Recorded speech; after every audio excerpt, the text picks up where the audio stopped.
Bones are amazing things. They hold us up. They support us. They make us strong. But bones have other uses. In the past, bones were thrown by diviners, seeking out the mysteries of the future. Now the bones are cubes, made of plastic or resin, but they still reveal things to us. As they fall from our fingers and rattle across the table, the story becomes clear. Welcome to Bone Throwers Theater, an RPG actual play podcast.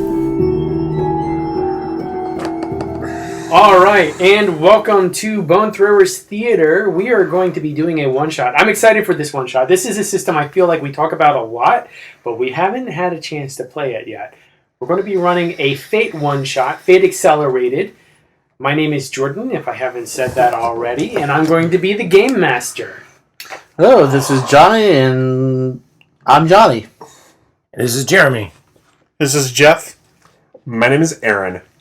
And we have not yet figured out who the characters are in this story.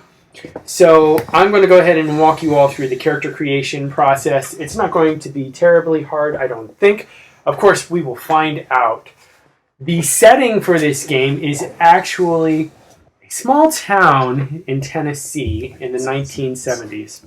The name of the town is Pine Grove, Tennessee. Where's Pine Grove? Pine Grove is fictional.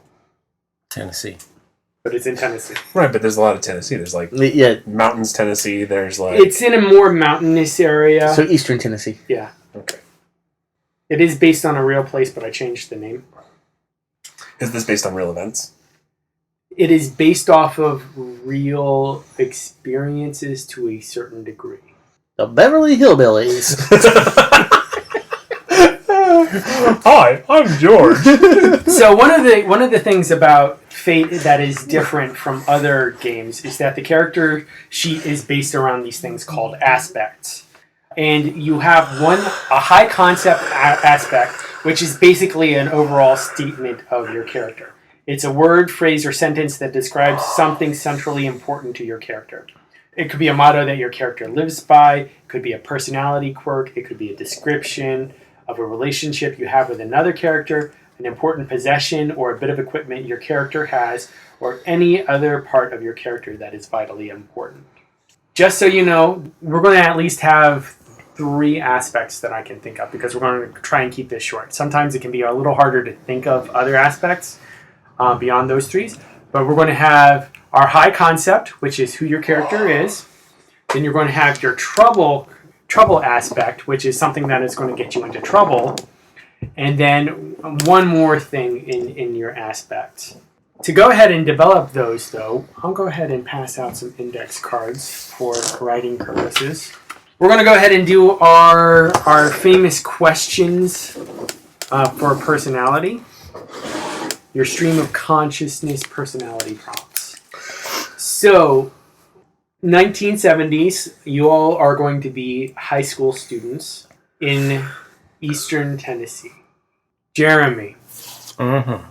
Tomorrow, I am going to... ... Hunt. You're going to go hunting. So I was going to say. All right, that was fast. Jeff. Yeah. My last thought before I fall asleep is... which girl should I ask out? Okay. Aaron, if I would tell the truth, the consequence would be...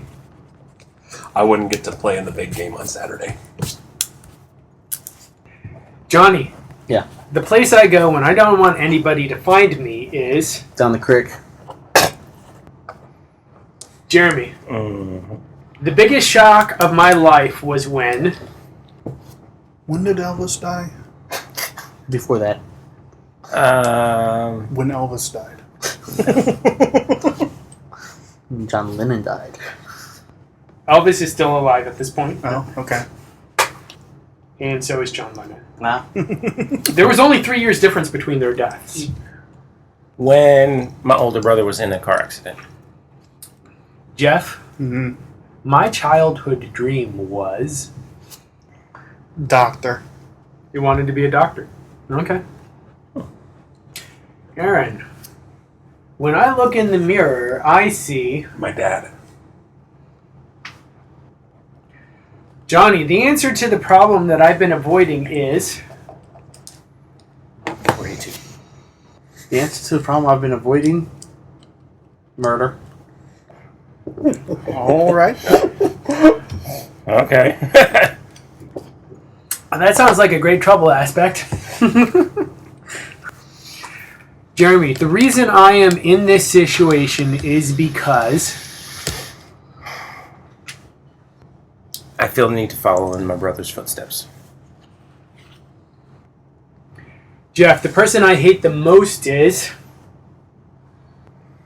The nerdy girl that has a crush on me. Hate the most? Yes. Wow. Wow, but you want to ask girls out, and this girl has a crush on you, and you hate her? Because she's nerdy? Yes. We are in high school. That's valid. They are in high school. Aaron, I would be crushed if anyone knew that... Oh. I would be crushed if anybody knew that I'm a fake. Fair enough. I'm a fraud. Let's go with fraud instead.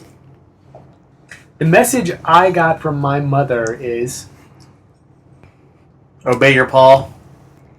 It sounds like And the message you got from your Willis father Masters. is... It sounds like Willis Masters right there.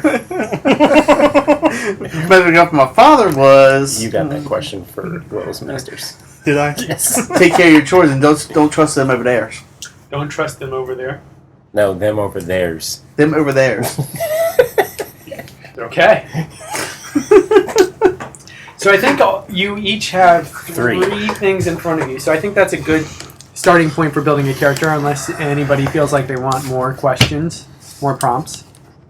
Can I change it from nerdy to No. annoying? No. No? Okay. If you want to, you can. You can do whatever you want. But I think nerdy and annoying are probably synonyms in high school. To a No. certain degree. I mean, like, you find people... You find Oh my people, gosh, no. But in the 70s, maybe. Maybe.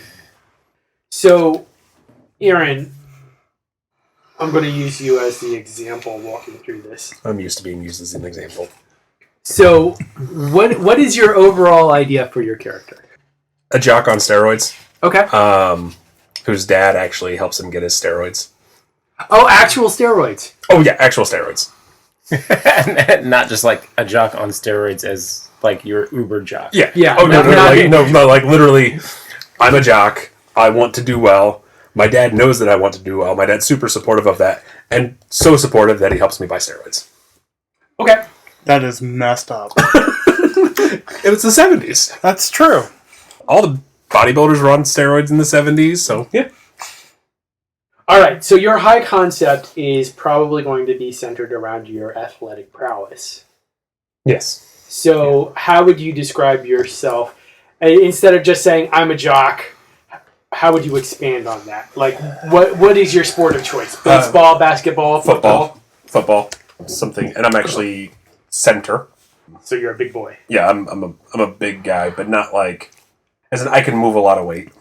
The name of the school is Mont Clark High School. Go Hawks. I tend to... I'm a good football player. Okay. I'm big. I'm... Like, starting center for the Montclair Hawks would be a perfect aspect for you. Okay. Yeah. So, go ahead and put that down as your high concept. And what's your character's name, by the way? George. George. Do you have a last name for George? Not yet. All right, so let's go ahead and talk to Johnny. Eugene. Eugene? Your name is Eugene? Yep. Eugene Fields. Field. And what is your general idea for Eugene? Hillbilly. Hillbilly. We saw that coming. Really? So how would you translate hillbilly into a high concept? I thought that was a high concept. For hillbilly, yes. Mountain folk. All right. So How did you all wind up in the? Oh, I'm in school because that government man made me.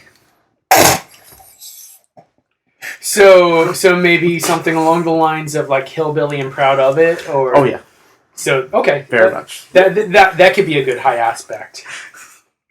Jeremy, what's your character's name? Silas Thompson. Silas Thompson. What is your overall feeling for Silas? He's, I would say, semi-popular in school just because he doesn't fit in with any of the cliques. He is his own. He's the everyman that everybody likes. Yeah, and he's got his reputation from sort of being on everybody's side, looking out for everybody, and not always in the nicest way, though. Like, if somebody's getting picked on, he will mess somebody up just because, make an example of, you shouldn't be picking on people. Gotcha. Which is sort of what his brother was like as well. So how are you going to boil that down to a high concept? Something like along the lines of maybe looking out for the little guy? Yeah. Say looking out for the little guy. Okay. Barry Graves? Yeah. Barnaby Graves? Barnaby Barry Graves. So Barry, tell me about yourself.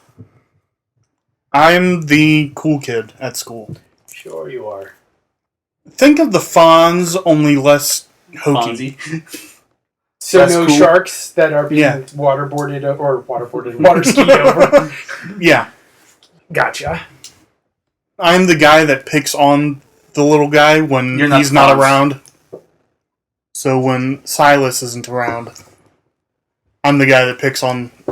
So you might I don't know. shove some kids into lockers, administer a swirly or two. Silas sounds more like Fonz to me. Yeah. Hey! You know, knock books out of people's hands when I pass them in the hall. Oh, you're Biff. Yeah. Yeah. I'm more like Biff, except more popular. Oh, Biff was pretty He popular. was pretty popular. All right. What's your high concept there? Obnoxious and most liked? Obnoxiously popular. Prom king. Prom king. All right. So your life is pretty much high school dude. Yeah. That's where you are. Like the That's why it's which girl should I ask out? Yes. Gotcha. Because they all want me. Who wouldn't? Exactly. I mean, look at this. Exactly. Just out of curiosity, what's on your letter jacket? Captain. For which sport? Football. Okay. I was just say football, baseball, both. All right. Everything but golf. So we're back to George. All right. What about George? Let's talk about your trouble. Okay. Your trouble, you got a roid problem. Oh yeah, I do. Because I have a feeling that getting the greenies is easier in the 1970s than it would be today. So I would say, yeah, easily triggered. You know, your typical roid rage. Have a bit of an ego because of that. I'm one of the 10 people that knows how to calm them down. And that's a lot of people. Most of them are Football dead. team. Most of the teams on the football team. Yeah. 8 guys on the football team, and his dad, and you. Yeah. So, Anger problems. yeah, you wouldn't like me when I'm angry. Hulk. Just write down Hulk. Hulk. No, that's a good thing. I'm always angry. Anger problems. Yeah. Anger management. Anger management is not your forte. Johnny, Out for revenge. you're out for revenge. That's That's my trouble aspect. That's your trouble. Why are you out for revenge? I'm out for revenge because they killed my grandpa. Who's they? The mines. The government. Did I tell you I came up with the last name? Clark. As in Mont Clark. Clarks. Okay. So, old family. Yeah. As old as this town gets for family. Yeah. But not like we haven't been here since the hills. So you're not a strong Scotch-Irish family that... Correct. But we were one of the founding families of the town. We're the government people. Okay. Wow. Okay. There's some revelations there. Yeah. Okay. So you're out for revenge. Out for revenge. On whom? on Them, obviously. them. But them over theirs. Family on the other side of the bridge. oh, the McCoys. Okay. Jeremy, Silas, Yes. what is something that has gotten you into trouble before? Well, I get into a lot of fights. So you kind of think with your fists. Sort of. Yeah. I'd say more so not thinking with the fists, but interjecting with fists in order to take the attention off of Okay. somebody else. So that's actually a great way of putting a trouble aspect. I interject with my fists. Okay. Yeah. I like that, actually, quite a bit. All right. Jeff, have we already done your trouble? No. No. Tell me about your trouble. Because you're the popular guy. Obviously, you have no trouble. None whatsoever. None. What's your family life like? Terrible. Probably. It's Mama's boy. Ooh. I like that. You like being a mama's boy as Yeah. your trouble aspect? Yeah, okay. I'll allow it. So now, we've done our high concept. We've done our trouble. Now it's time to compose another aspect. Think of something really important or interesting about your character. Are they the strongest person in their hometown? Do they carry a mighty sword through history? Both. Do they talk too much, or are they filthy rich? Just ideas. One other aspect. One other aspect. As we go through the story, there might be things that come out that you're like, ooh, that's a great idea. And then you can add that as an aspect Okay. later on. Why don't you go ahead and talk about your relationship with this hillbilly? Because that could be a problem. If you're from a more established family. We don't get along. Yeah, I would agree. We don't get along. Not well, from my part. I mean, I just expect you to do, follow the law, pay your taxes, be a decent law-abiding citizen. Yeah, I don't have any problem with the hillbillies as long as they're just actually more or less hillbilly-ish. I'm the kid that has the rifle at the truck, so I'd imagine we all do. yeah, probably. Yeah. It's Eastern Tennessee. We all do. Probably. Let's be real.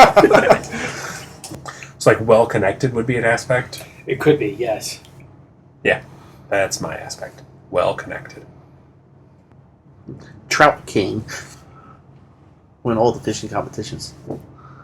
That's the one sport you appreciated that the school offers. Do you participate in it as a sport? Like when there are Well, when there's competitions, yeah. specifically competitions, but not. Not as part of a team or anything like Yeah. that, no. Yeah. I just got to prove I'm better than you. I want to say something like Silas is very athletic but doesn't play any sports. Athletic, but not... Not a team player. Yeah. Okay. Yeah. That's an aspect. Not a team player. Yeah. Okay. Because it's both literal and figurative. All right, Barry. It's time for your Third aspect. Your third and final aspect. I keep wanting to say musician, but That's perfectly fun. Like if that's one of your secret. Actually, that'd be very good. So, what instrument do you play? I'm picturing his Mandolin. character as Roy Stalin from Better Off Dead. yeah. I'll go with the dobro. The dobro? Yeah. Yeah. Good steel guitar. With some resonator action going on. Do you play mostly slide, like open D, or? Yeah. Yeah. All right. So at this point, now we're going to go ahead and switch over for your fate points. That's the box over on your Uno. right side of your page. Go ahead and write a big old 1. It's a horror game. Current so, fate points. Yep. So Fate Accelerated handles things a little bit differently in terms of doing things. Instead of having a skill list, they have an approaches list. Think of these as adjectives to describe how you're doing something. I sneak forcefully. Yes, exactly. That's how you sneak. No, I mean so let's say it's the way that you approach a problem. Like if you're going to try and break a lock, you can forcefully break a lock. Right. If you're going to try and open the lock smoothly, you can try and do it sneaky. If you've got all the time in the world, you can be careful and everything like that. But not everybody does things in equal measures. Correct. And that's where the numbers come in. So you're going to assign the following numbers to your approaches. You're going to have one number at good, which is +3. Two numbers at fair, which is a +2. You're going to have 2 at average, which is +1. And then 1 at mediocre, which is 0. So the way that the dice work in this is that you have some dice with blank sides. Oh, you have 4 dice. 2 of the faces on the dice are blank. 2 have plus signs, and 2 have minus sides. So every time you go to do something, say you're going to go ahead and be clever. Johnny, what's your clever? My clever is 0. So Mediocre. Yes. So you would grab your 4 dice and you would roll it. Hey, look, I got 0. Yeah. And let's say that's scary. well, so here's Better than negative. when you look over on the other side, you have something called the ladder. And the ladder is your descriptors going from -2 all the way up to +8. So you had a mediocre roll, Yes. which is perfectly fine in a lot of situations. A rule of thumb that they give Fate GMs is ask what the character's approach number is or approach adjective is, and then base it +2 up the ladder from that. So, for example, if you were trying to do something cleverly, and I knew you had a 0 in it, I would probably set the difficulty at +2. It's a good rule of thumb that I find works really well. Let's go ahead, Aaron. Let's say that what do you have as at a +3? My +3 is forceful. Forceful. Let's say you're doing something forceful. Surprised. Let's say you're doing something forcefully. Okay, like sneaking. No. Let's say that you're trying to smash the bejesus out of some other football player. Sneakily. No. Yeah, sneakily. I would imagine that would be something that you would do forcefully. Let's say you're doing something forcefully. Yes, I sneakily try to bash Jesus out of a football player. Yes. Go ahead and grab your dice and roll those. Okay, so Yeah. you have 1+. Yes. And so you take your 1+ on your die, What's your forceful? and you're forceful to So you have +4. number. So I got +4. +4. So a lot of times that would succeed. Great. Let's say that you succeed 2 over the target number. Okay. So if you succeed 2 over your target number, that is called succeeding with style. And you get to create an aspect in the situation. So like, you know how you have these? You can create that for environments. You can create that for like a physical location or the situation. Like say, for example, you want to create an aspect of winded for the guy that you smash into on the football field. Then there's a temporary aspect, and you can use that aspect to gain more points. Because you can use your fate points. You can say, I'm going to use a fate point to get another +2 on his aspect. Because your aspect, basically aspects are the meat and potatoes of the game. Okay. And your fate point allows you to do things with aspects. Okay, perfect. So there are a couple different things that you can do. You can attack. You can defend. You can try and create an advantage when you're trying to create an aspect by just rolling. If you succeed with style with that, then you create or discover the aspect, and you get 2 free invocations on it. So without spending any fate points, you can say, I'm going to use this to get a +2. If you try to overcome an obstacle, you can succeed on style with that. And So let's say, just so I'm tracking this properly, let's say I'm forcefully trying to break a lock. okay, And I succeed with style. I could also say, in the room that we're getting into is actually one of the places I have stored something. your drugs. Yeah. Sure.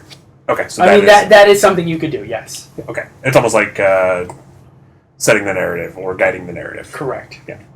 You haven't played Inspectors yet. No. It's very similar to like when you get a 6 in inspectors and you can say pretty much whatever happens in the scene. But no, I get the idea. Yeah. We have one last thing to do before character creation is done, and that is creating a stunt. Now, stunts are basically like your special moves in a video game. So, a stunt is a special trait that changes the way an approach works for your character. Generally, stunts give you a bonus, almost always a +2, to a certain approach when used in a particular action under specific circumstances. So stunts are set up this way. Because I am a smooth talker, I get a +2 when I sneakily create advantages when I'm in conversations with somebody. Okay. Or you can try and do something that's very, very powerful. So for example, because I am quick on the draw, once per game session, I can choose to go first in a physical conflict. Because I have such large muscles, once per game session, I can lift anything once. Yeah. Anything. Yeah, that's what I Well, said. yeah. That's exactly what you just blessed off on it. We all heard it. I mean, anything you cannot because you are a well-muscled football player, because that's tagging into your football aspect.